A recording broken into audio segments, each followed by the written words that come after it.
మేము అసెంబ్లీలో కూర్చున్నాం. మా దగ్గర అయితే మీరు కష్టమేనే, మీ ఉత్తర తెలంగాణలో వచ్చినంత ఊపు అప్పుడు ఇంకా మహబూబ్ నగర్ రాలేదు.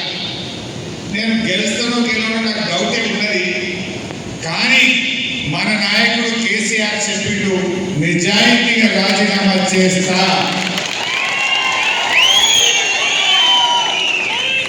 అప్పుడు నాకు తెలుసు 26 10 మంది ఎమ్మెల్యేలు మనోళ్ళు అప్పుడు పోయింది, ఆఫర్లు ఇస్తే కొంతమంది పోయింది. ఇదే లక్ష్మారెడ్డి అన్న కూడా చాలా ఆఫర్లు వచ్చాయి. కానీ నాకు ఏ ఆఫర్ వద్దు, తెలంగాణ వద్దు అని చెప్పి రాజీనామా చేసిన పాపం. దాని ఎఫెక్ట్ ఏంటో తెలుసా? 2009లో మనం పొత్తు పెట్టుకున్నాం. అంటే పొలిటికల్ కంపల్సరీ. కేసీఆర్ గారికి ఏంటంటే రాజకీయ ప్రక్రియలో అన్ని పార్టీలను ఒప్పించి మెప్పించి తెలంగాణ తేవాలి. అప్పుడు తెలుగుదేశంతో జై తెలంగాణ అనిపించి వాళ్ళ మెడలో కూడా గులాబీ జెండా వేయించి మనం టీడీపీలో పొత్తు పెట్టుకున్నాం. ఆ పొత్తుల్లో పాపం లక్ష్మారెడ్డి గారికి టికెట్ రాలేదు.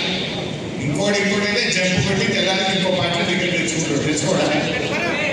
కానీ టికెట్ రాకపోయినా నాకు తెలంగాణ ముఖ్యం, కేసీఆర్ ముఖ్యం అని చెప్పి పార్టీలో కేసీఆర్ గారి గెలుపు కోసం ఎంపీగా కృషి చేసిన నిజాయితీ కలిగిన ఒక ఉద్యమకారుడు, ఒక నాయకుడు మీ డాక్టర్ లక్ష్మారెడ్డి గారు. అందుకే మా అందరికీ అంటే ఎంతో గౌరవం. ఒక నాయకుడు ఎట్లుండాలంటే పార్టీ పట్ల, లీడర్ పట్ల ఒక నిబద్ధతకు, నిజాయితీకి మారుపేరులో ఒకరు డాక్టర్ లక్ష్మారెడ్డి గారు. అందుకే ఆయనంటే మాకు ఎంతో గౌరవం. మరొక మాజీ మంత్రివర్యులు, ఉద్యమ నాయకుడు, ఈ మధ్య రేవంత్ రెడ్డి కూడా తెలంగాణ ఉద్యమం గురించి మాట్లాడుతుంటారు. జాగ్రత్త గురించి, ఉద్యమాల గురించి, అమరుల గురించి మాట్లాడితే ఎట్లుందంటే రవిపోతులు కానీ నాకేమి సిగ్గన్నట్టు. మా శ్రీనివాస్ గౌడ్ అంతా చేసిన పోరాటం, త్యాగం, అప్పుడు నీ ఉద్యోగం ఉడదీద్దాం, నిన్ను జైల్లో పెడతాం అంటే నా కాదమే, నా ఉద్యోగం కంటే తెలంగాణ ఉద్యమమే ముఖ్యం అని ఎంతో పోరాటం చేసి అధికారులు లేకపోయినా కేసీఆర్ అడుగుజాడలో ఒక మున్సిపల్ కమిషనర్గా ఉంటూ ఉద్యమం చేసినటువంటి మన పాలమూరు ముద్దుబిడ్డ శ్రీనివాస్ గౌడ్ గారు. మరో మాజీ మంత్రివర్యులు. ఇప్పుడు తెలంగాణ వస్తుందంటే చాలా మంది నమ్మలేదు. కానీ 2001లో ఆనాడు ఓల్డ్ సిటీ నుంచి కేసీఆర్ నాయకత్వంలో వచ్చి నేను ఢిల్లీకి కార్లలో పోతే మా వెంట ఢిల్లీకి కార్లలో కూడా వచ్చిన ఉద్యమ నాయకుడు మరి మహమూద్ అలీ గారు.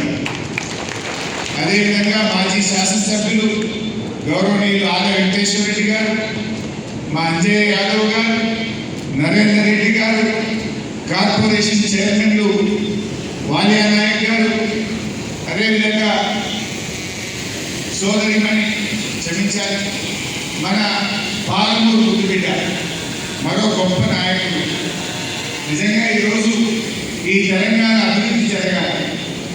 ఈ తెలంగాణ మళ్ళీ కేసీఆర్ చేతుల్లో ఉంటేనే సుభిక్షంగా ఉంటుందని చెప్పి ఇలా మరి కేసీఆర్ నాయకత్వంలో బీఆర్ఎస్లో చేరి పార్టీ బలోపేతం కోసం నిరంతరం కృషి చేస్తున్న మన పార్టీ ప్రధాన కార్యదర్శి పాలమూరు గర్వించదగ్గ బిడ్డ ఆర్ఎస్ ప్రవీణ్ గారు. అదేవిధంగా సోదరిమణి సాయి చంద్ర అంటే మనందరికీ ప్రేమ.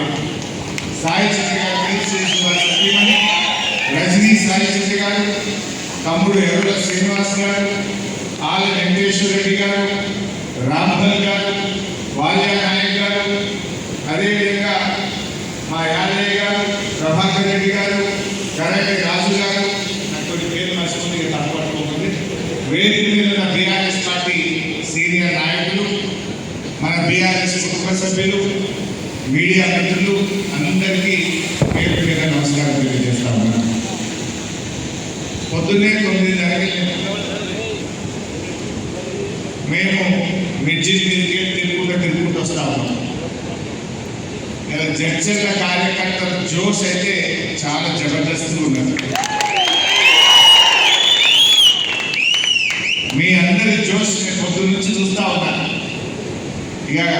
ఖచ్చితంగా బీఆర్ఎస్ పార్టీ అధికారంలోకి వచ్చేది ఖాయం. కాంగ్రెస్ పార్టీ ఫరారు అయ్యేది కూడా ఖాయం.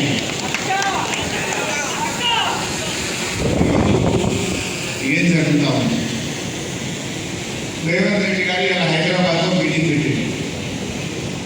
రైతుల ఆశీర్వాద సభ. రైతుల ఆశీర్వాద సభ. నా దృష్టిలో రేవంత్ రెడ్డి గారు రైతుల ఆశీర్వాద సభగా పెట్టుకోవాల్సింది రైతు వంచన సభ అని పెట్టు.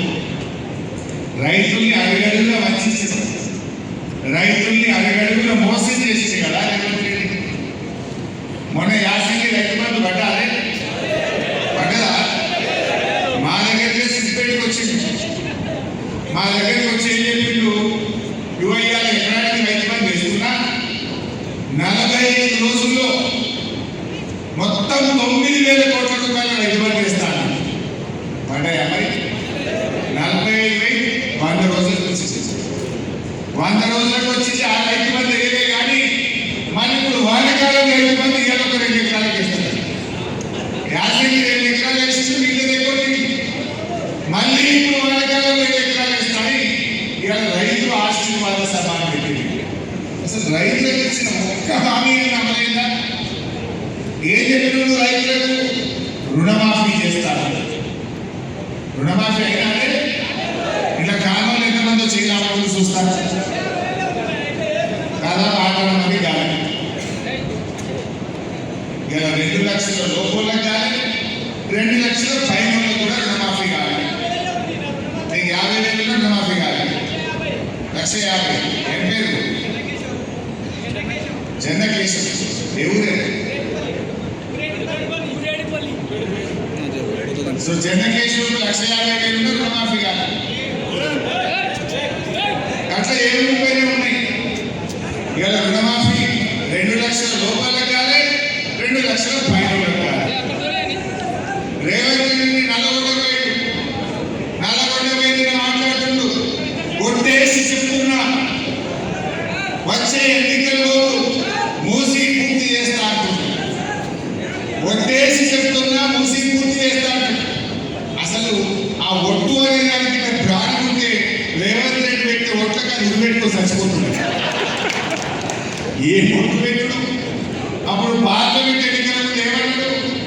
కనబడ్డ దేవుడి మీద ఒట్టు పెట్టి పెట్టలే.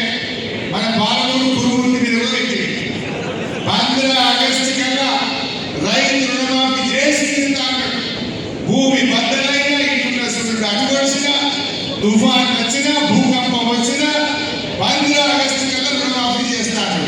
అయినా అదే మరి చాలా సార్లు అసెంబ్లీలో అడిగినాం, అయ్యా రేవంత్ రెడ్డి రుణమాఫీ అయిందంటున్నావు కదా, నీ ఊరికే పోదాం, నీ ఊళ్ళోనే కసిందాడ రుణమాఫీ అయిందా లేదా అడుగుదాం.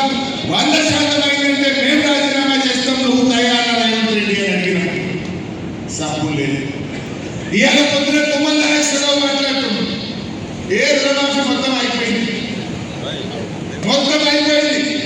మరి మా చర్చలలో మా తమ్ముళ్ళని అడిగితే సగం మంది మాకు ఇంకా రుణమాఫీ కాలేదు. రేవంత్ రెడ్డి ఎంత జుట్టే బాజ్ గట్టే బాజ్ అంటే దేవుడి మీద ఒట్టు పెట్టి పాలమూరు బిడ్డల గౌరవాన్ని తీసేసి, పాలమూరు బిడ్డలంటే ఎంత మంచి స్వచ్ఛమైన పాల లాంటి బాబు, మాట అంటే మాట మీద నిలబడేవాళ్ళు, ప్రాణులు అయినా సరే మాట తప్పని బిడ్డలు పాలమూరు బిడ్డలు. కానీ రేవంత్ రెడ్డి ఇలా పాలమూరు పరువు తీస్తున్నాడు. పాలమూరు బిడ్డకి ఇంత తప్పుడు మాట్లాడతాడా?